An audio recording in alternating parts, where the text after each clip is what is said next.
مجھ سے کیوں اتنی، میں تو قرآن کا داعی ہوں، رسول اللہ کا وارث، صحابہ کا سپاہی ہوں، مجھے ہے کفر سے نفرت، میں تو حق کا فدائی ہوں، زمانے کے ہر ایک ظالم، ہر جابر سے لڑتا ہوں، مجھے جو حکم ربی ہے وہی میں کام کرتا ہوں، میں ایسی قوم سے الحمد لله رب العالمين والصلاة والسلام على سيد الأنبياء والمرسلين وعلى آله وصحبه أجمعين ومن تبعهم بإحسان إلى يوم الدين، أما بعد، فأعوذ بالله من الشيطان الرجيم، بسم الله الرحمن الرحيم، إنما الصدقات للفقراء والمساكين والعاملين عليها والمؤلفة قلوبهم وفي الرقاب والغارمين وفي سبيل الله وابن السبيل فريضة من الله والله سميع عليم۔ معزز حاضرین، وقت کا پہیہ بڑا تیزی سے گزرتا ہے۔ ابھی ہم اور آپ رمضان کا استقبال کر رہے تھے، اور آج ہم اور آپ رمضان کے تقریباً آدھے مرحلے کو پار کر چکے ہیں، اور اب یہ مبارک مہینہ اپنے دوسرے آدھے حصے میں داخل ہونے والا ہے۔ میرے بھائیوں، اس مہینے میں مسلمان روزہ کے علاوہ، تراویح کے علاوہ ایک اور بہت اہم عبادت بہت اہتمام سے اس مہینے میں کرتے ہیں، اور وہ ہے زکوٰۃ۔ عام طور سے لوگ اپنے مال کی زکوٰۃ اسی مبارک مہینے میں نکالتے ہیں۔ آج کی اس گفتگو میں میں چاہتا ہوں کہ مختصر طور پر زکوٰۃ کا کیا مطلب ہے، زکوٰۃ کا کیا حکم ہے، زکوٰۃ کی کیا اہمیت ہے، اور زکوٰۃ کے چند ضروری مسائل میں چاہتا ہوں کہ آپ کے سامنے بیان کر دیے جائیں۔ سب سے پہلے زکوٰۃ کا مطلب سمجھ لیتے ہیں۔ زکوٰۃ کا مطلب کیا ہوتا ہے؟ زکوٰۃ کہتے ہیں عربی زبان میں کسی چیز کا بڑھنا اور کسی چیز کا پاک ہونا۔ دو مطلب ہوتا ہے، بڑھنا اور پاک ہونا۔ اور مال کی زکوٰۃ کو اسی لیے زکوٰۃ کہا جاتا ہے کیونکہ اس سے مال بڑھتا بھی ہے، اور مال کے اندر تھوڑا اگر میل کچیل ہوتا ہے، یعنی انسان کو حکم دیا گیا وہ حلال طریقے سے کھائے اور کمائے، لیکن انسان کی پوری کوشش کے باوجود اگر کہیں سے اس کے اندر کچھ ایسے عناصر آ گئے ہوں جو صحیح نہیں تھے، تو وہ جو میل کچیل ہے وہ زکوٰۃ کے ذریعے پاک ہو جائے۔ اس کا یہ قطعاً مطلب نہیں کہ آدمی جان بوجھ کر کے حرام کمائے اور زکوٰۃ کے ذریعے پاک ہو جائے، یہ مطلب نہیں ہے۔ تو مال کا جو میل کچیل ہے وہ پاک ہوتا ہے، اور مال بڑھتا ہے، مال میں اضافہ ہوتا ہے۔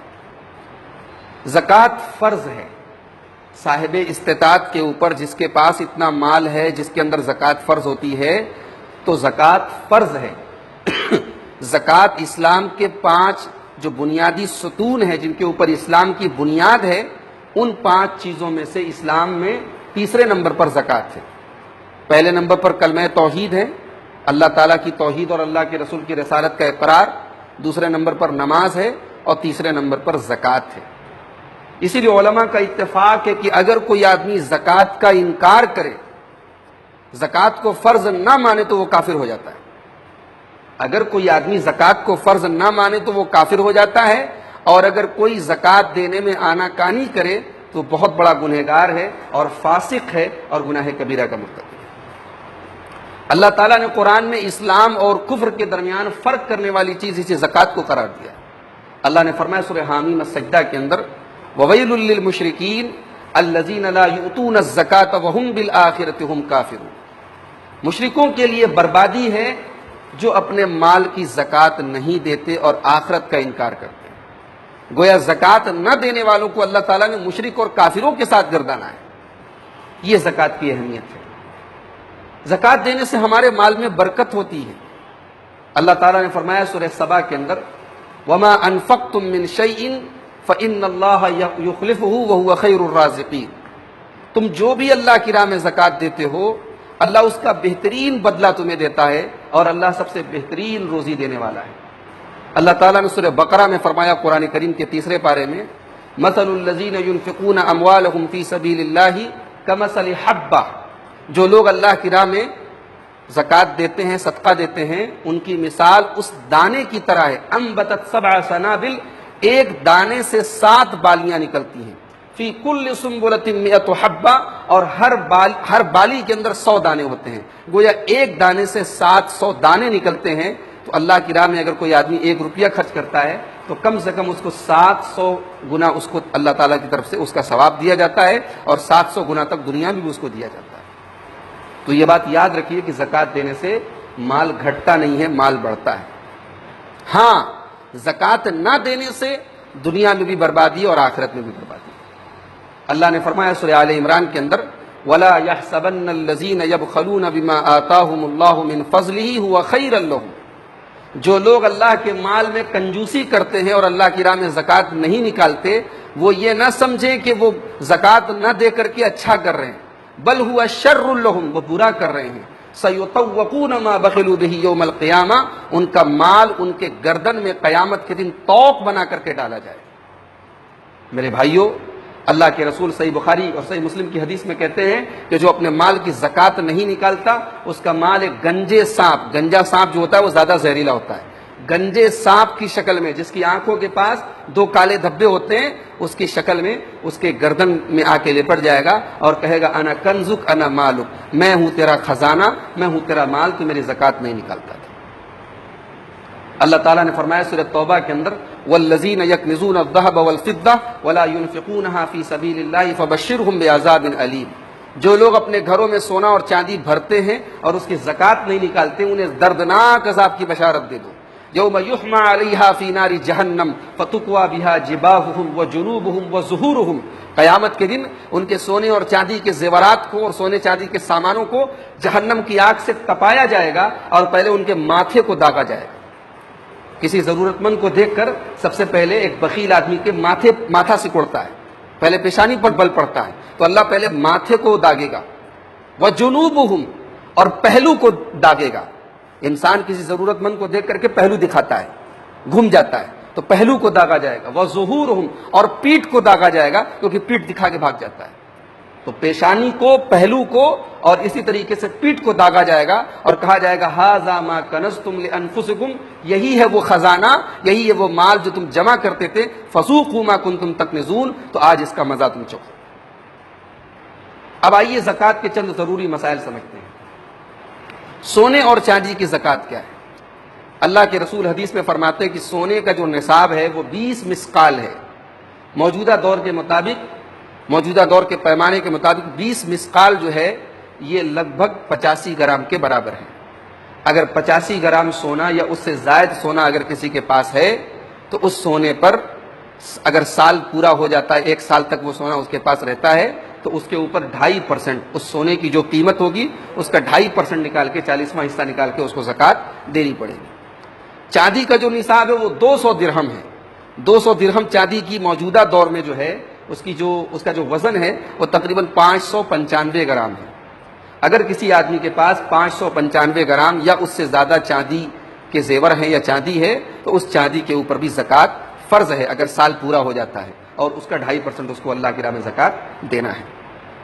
اسی طریقے سے اگر کسی کے پاس کیش رقم ہے، پیسہ ہے، بینک بیلنس ہے، تو وہ پیسہ بھی اگر 595 گرام چاندی کی جو موجودہ وقت میں قیمت ہے اس قیمت کے برابر اس کے پاس پیسہ ہے اور اس پیسے پر سال پورا گزر چکا ہے تو اس پیسے کی زکوٰۃ بھی اس کو نکالنا ضروری ہے۔ اسی طریقے سے آدمی جو مال تجارت، جو بزنس کرتا ہے، ساڑی کا کاروبار کر رہا ہے، کسی چیز کا بھی کاروبار کر رہا ہے، تو مال تجارت کے اوپر بھی زکوٰۃ ہے۔ آدمی کے گھر میں اگر مشین ہے، فیکٹری ہے، تو مشین پر زکوٰۃ نہیں ہے، لیکن مشین سے جتنا مال تیار ہو رہا ہے اور جتنا اس کے پاس کچا مال ہے اس سارے مال کو تجارت کا مال مانا جائے گا، اور جب آدمی زکوٰۃ نکالے گا تو سارے مال کو جوڑے گا۔ اس کے پاس جتنا مال ہے، جتنا اس کے گھر میں میٹیریل ہے اور جتنا اس کو پارٹی سے پیسہ لینا ہے ان سب کو جوڑے گا وہ، اور جو پیسہ اس کو مارکیٹ میں کہیں دینا ہے اس کو گھٹائے گا، اور اس کے بعد جو رقم آئے گی اس رقم کا 2.5% وہ زکوٰۃ نکالے گا۔ یہاں ایک مسئلہ اور یاد رکھیے، استعمال کی چیزوں پر زکوٰۃ نہیں ہے۔ آدمی کے پاس گھر ہے، 2-4 گھر ہو، گھروں میں رہتا ہے وہ، اس پہ زکوٰۃ نہیں۔ آدمی کے پاس لاکھوں کی بائک ہے، کار ہے، استعمال کی چیز ہے، زکوٰۃ نہیں۔ لیکن عورت جو زیور استعمال کرتی ہے اس کے اوپر زکوٰۃ ہے۔ صحیح بات یہی ہے کہ عورت اگر زیور الماری میں رکھے ہو تب بھی زکوٰۃ ہے، اور پہنتی ہے تب بھی زکوٰۃ ہے اگر وہ زکوٰۃ کے نصاب کو پہنچتا ہے۔ اسی طریقے سے زمین اور جائیداد پر زکوٰۃ نہیں ہے، لیکن زمین اور جائیداد کا اگر کوئی بزنس کرتا ہے، اس کا وہی کاروبار ہے، اس کے پاس بہت ساری زمین ہے جو اس نے بیچنے کے لیے لے کے رکھی ہے، تو اس پہ زکوٰۃ دینی پڑے گی۔ زکوٰۃ کے بارے میں ایک مسئلہ یہ بھی یاد رکھیے کہ زکوٰۃ کس کو دے سکتے ہیں، زکوٰۃ کا حقدار کون ہے؟ تو اللہ تعالیٰ نے قرآن میں سورہ توبہ کی آیت نمبر 60 میں 8 لوگوں کا ذکر کیا ہے۔ 8 لوگوں کو زکوٰۃ دے سکتے ہیں۔ کون کون لوگ ہیں؟ انما الصدقات للفقراء، فقیر کو زکوٰۃ دے سکتے ہیں، فقیر جو غریب ہے، ضرورت مند ہے۔ والمساکین، اور مسکین کو دے سکتے ہیں، مسکین بھی کہتے ہیں غریب کو۔ اب فقیر اور مسکین میں فرق کیا ہے؟ فرق کیا ہے؟ تو یاد رکھیے کہ مسکین اس غریب کو کہتے ہیں جو مانگتا نہیں ہے، ضرورت مند ہے، خوددار ہے، لوگوں کے آگے ہاتھ نہیں پھیلاتا ہے، ایسے آدمی کو بھی زکوٰۃ کی رقم دینی چاہیے۔ والعاملین علیہا، اور زکوٰۃ کے تیسرے نمبر کے حقدار کون ہیں؟ جو حکومت کی طرف سے زکوٰۃ وصولنے کے لیے ان کو ذمہ داری دی گئی ہے، ان کو تنخواہیں زکوٰۃ کی رقم سے دی جا سکتی ہیں، یا موجودہ وقت میں جیسے جو لوگ زکوٰۃ دینے کے لیے، زکوٰۃ وصولنے کے لیے لوگوں کے یہاں جاتے ہیں تو ان کو اگر کچھ اجرت یا ان کو کچھ محنتانہ اگر زکوٰۃ کی رقم سے دیا جائے تو کوئی حرج کی بات نہیں ہے۔ نمبر 4، والمؤلفۃ قلوبہم، جو لوگ نئے نئے مسلمان ہوئے ہیں اور ان کو اسلام پر جمانے کے لیے ان کو کچھ پیسہ دے کر کے، وہ غریب بھی ہیں، ان کی مدد کر دی جائے تو یہ جائز ہے، وہ بھی زکوٰۃ کی رقم سے دے سکتے ہیں۔ یا کوئی غیر مسلم ہے جو اپنے علاقے میں دبنگ ہے اور اس کو کچھ پیسہ کھلا دیا جائے تاکہ وہ اپنے علاقے کے مسلمانوں کو تکلیف ہونے سے بچا کے رکھے، تو ایسے غیر مسلم کو بھی زکوٰۃ کی رقم دے سکتے ہیں۔ اور نمبر 5، وفی الرقاب، لوگ جو غلام ہوتے تھے پہلے کے زمانے میں، غلاموں کو آزاد کرنے میں زکوٰۃ کی رقم۔ آج تو غلام نہیں ہے، تو آج اگر کوئی بے قصور جیل میں ہے، کوئی مسلمان بے قصور جیل میں ہے، تو اس بے قصور کو چھڑانے کے لیے اور اس کے قانونی کارروائی کے لیے بھی زکوٰۃ کی رقم دے سکتے ہیں۔ اور نمبر 6، والغارمین، قرض دار، کوئی بیچارہ بہت قرض دار ہو گیا، قرض کی ادائیگی نہیں کر پا رہا ہے، اس کے قرضے کی ادائیگی بھی زکوٰۃ کی رقم سے دے سکتے ہیں۔ اور نمبر 7، وفی سبیل اللہ، اللہ کی راہ میں۔ اللہ کی راہ میں سے کیا مراد ہے؟ اللہ کی راہ میں جہاد ہو رہا ہو تو اس میں بھی زکوٰۃ کی رقم دے سکتے ہیں۔ اور موجودہ وقت میں دعوت و تبلیغ جو ہو رہی ہے، دین کو پھیلانے کا جو کام ہو رہا ہے، اس کا بھی مقصد دین کو بلند کرنا ہے، اللہ کے کلمے کو بلند کرنا ہے، تو دعوت و تبلیغ کی راہ میں بھی زکوٰۃ کی رقم دے سکتے ہیں۔ اور نمبر 8، وابن السبیل، جو مسافر ہے، اپنے گھر میں چاہے پیسے والا ہو لیکن مسافر ہے اور سفر میں اس کے پاس پیسہ نہیں، ضرورت مند ہے، اس کی مدد ہم زکوٰۃ کی رقم سے کر سکتے ہیں۔ فریضۃ من اللہ، یہ اللہ تعالیٰ کی سب سے زکوٰۃ، یہ فرض ہے۔ تو یہ ٹوٹل 8 مصارف ہیں۔ مسجد میں زکوٰۃ کی رقم نہیں دے سکتے، یاد رکھیے آپ، مسجد میں زکوٰۃ کی رقم نہیں دے سکتے، اس لیے کہ ان 8 مصارف میں مسجد شامل نہیں ہے۔ سڑک تعمیر ہو رہی ہے، کنواں تعمیر ہو رہا ہے، مسلمانوں کی ضرورت کی کوئی چیز بن رہی ہے، اس میں زکوٰۃ کی رقم نہیں دے سکتے۔ زکوٰۃ انہی 8 لوگوں کو دی جائے گی۔ موجودہ وقت میں ہم جانتے ہیں لاک ڈاؤن کی وجہ سے ایک بڑی آبادی لقمے کی محتاج ہے، لقمے کی محتاج ہے۔ اچھے لوگوں کے گھروں میں اب حالات یہ ہو گئے ہیں کہ ان کے پاس اپنے بچوں کی اور اپنے گھر کی ضروریات پورا کرنے کے لیے پیسے نہیں ہیں۔ ظاہر سی بات ہے، رمضان کا مہینہ ہے، ضرورت کی چیزیں تو سب کو چاہیے نا، سحری کرنے کے لیے، افطار کرنے کے لیے ضرورت کی چیزیں تو سب کو چاہیے، اور کاروبار اور روزی روٹی کے سارے وسائل بند ہیں۔ ایسے موقع پر ان ضرورت مندوں کی مدد ہم زکوٰۃ کی رقم سے کر سکتے ہیں، بلکہ ہمیں کرنی چاہیے۔ اور ایک اور پیغام میں آپ کو دینا چاہوں گا کہ اس بار ہم سب یہ طے کر لیں کہ ہم انشاءاللہ عید انتہائی سادگی کے ساتھ منائیں۔ ویسے بھی پوری اس بات کی امید ہے کہ عید کی نماز عیدگاہ کے اندر نہیں ہوگی۔ اگر لاک ڈاؤن کھل بھی گیا تو اس بات کی کوئی امید نہیں ہے کہ حکومت اجازت دے گی کہ لوگ عید کی نماز کے لیے اکٹھا ہوں۔ جیسے مسجدوں میں 4-5 لوگوں کو اجازت ہے، شاید ویسی اجازت عیدگاہ کے اندر ملے، تو ہمیں عید کی نماز ویسے بھی گھر پڑھنی پڑے گی، تو ہم فضول کے شوق کے چکر میں نہ پڑیں۔ نیا کپڑا، نیا جوتا، نئی چیزیں لینے کی قطعاً کوئی ضرورت نہیں۔ ہمارے بھائی بھوکے مرے، ہمارے بھائی لقمے کے محتاج ہو، اور ہم نئے کپڑے اور نئے جوتوں کے چکر میں پڑیں، یہ بالکل میرے بھائیوں زیب نہیں دیتا۔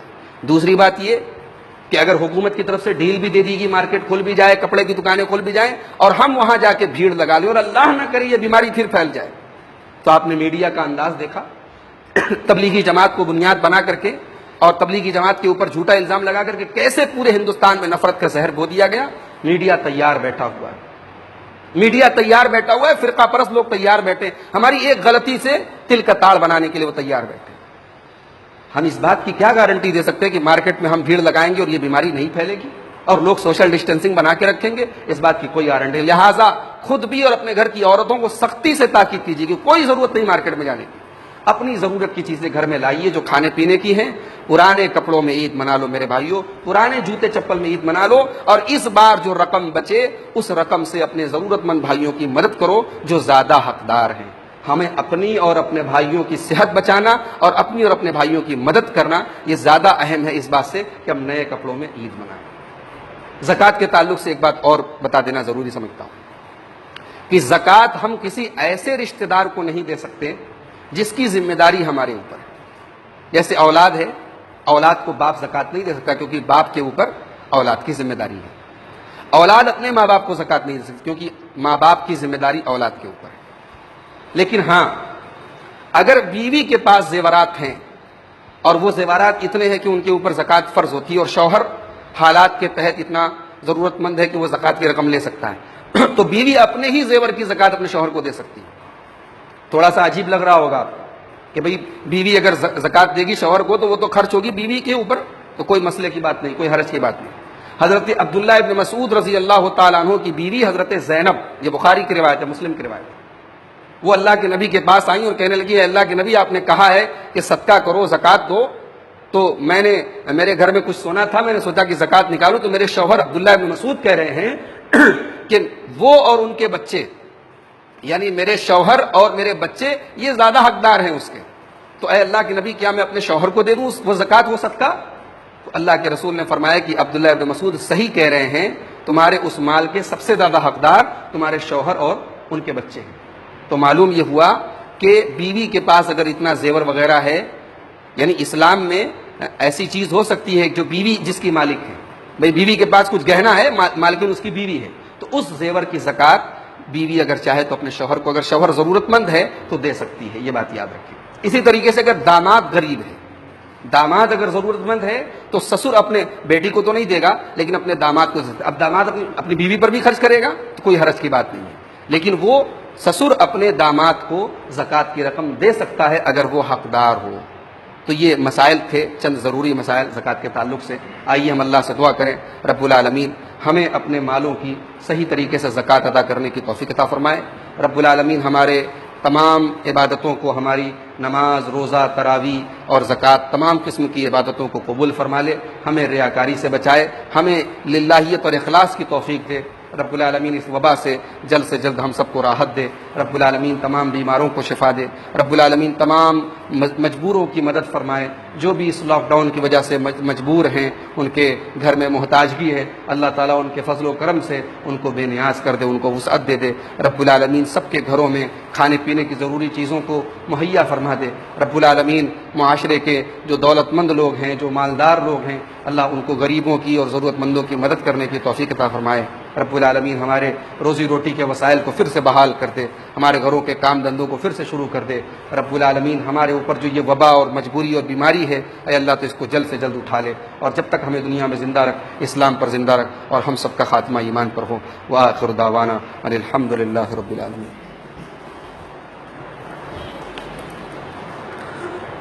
الحمد للہ کفا وسلام علی عبادہ الذین اصطفى, اما بعد